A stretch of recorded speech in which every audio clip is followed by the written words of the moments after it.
off the bench, points and a couple steals and such, and played well.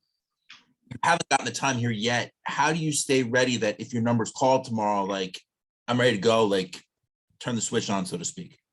Yeah, it's the Olympics. I don't really have a choice but to stay ready, to be honest with you. Appreciate it. Yep. Michelle? Yeah, Ariel, one of the things Coach Staley talked about was what everyone does in practice, how much that helps, things we don't see, the things you guys are simulating especially with the different opponents. Can you talk about how you've been able to do that and what that means in terms of, being ready, both yourself and helping the team be ready for the medal round? Yeah, honestly, it helps me with the scout and understanding the players that are on the other team. I haven't played too much international basketball, so being able to have to be that player has also helped me in the scout. But just trying to get our team ready, especially defensively, knowing that we can do a lot of different things, but just trying to be, you can't be exactly who the player is, but just trying to simulate it in the best way so that they can get a good feel of it. So come game day, they'll be ready. And I'm wondering, I'm sure you want to have a few more games there, but what do you feel like you've learned most from this experience in terms of what you take back, when the WNBA season resumes?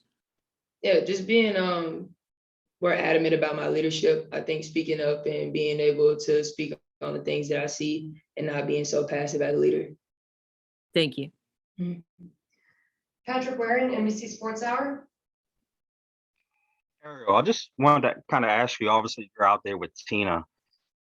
Can you just kind of talk about how it's been to be able to go through this experience with her? And then also, have you been receiving a lot of support and dialogue, I guess, with your Mystics teammates back home? Yeah, for sure. I talk to them often. They always call me when I'm asleep, specifically Maisha has not gotten the time right yet. But yeah, definitely receiving love and just support and encouragement from my Mystics fam. And then going through this with Tina has been super helpful. She's done this before. She knows the vets that are here. She's just been able to help me navigate just different situations that's been going on. All right, thank you. Mm-hmm. We'll go next to Tyler Bronski with Nesson. Hey, Ariel, to go back to your staying ready point, how much of a challenge has it been for you to mentally stay sharp and not get exhausted, not knowing when it'll be your turn to help out? Or honestly, you guys have just been going through this process for a while now without much of an escape from basketball. How much of a challenge is it to stay mentally sharp throughout this?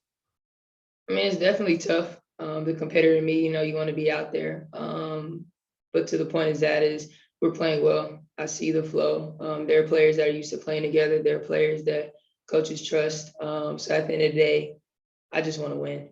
And whatever way that gets it done, that's how we're going to get it done. Definitely staying on top of my conditioning and just trying to make sure that whenever my number is called, regardless if it's in a practice or in a game, that I'm prepared to do what I need to do to help us win. Thank you. And it looks like we have one final question, and that will go to Rafiq. Hey, I want to ask you a question about your team managed to attend the men's side of USA basketball when they were struggling to get past Spain in the quarterfinals. What are your impressions about the way they came together? It's USA basketball, and those guys understand that it's something that's bigger than them. And I applaud them for that. It's never easy to come out here and do what they've done, especially with some of them getting here so late. But I truly applaud them and everybody stepping up and finding a way to do little things to get the game done. And one of the most challenging wins you had in the Olympics, Tina Charles, your teammate, came through knocking down threes. What are your impressions about that? Yeah, she can't hesitate on that, especially not in the trail spot. So I'm proud of her for not hesitating at the top of the key and just being confident in knocking down that shot. I mean, I feel like she's hesitated the past few games or past couple of games in those specific spots. We do understand that there's things that we want to do within the game, but if she's wide open at the top of the key in the trail spot, she's got to knock it down, and I'm really glad that she did. Thank you for your time. Thank you.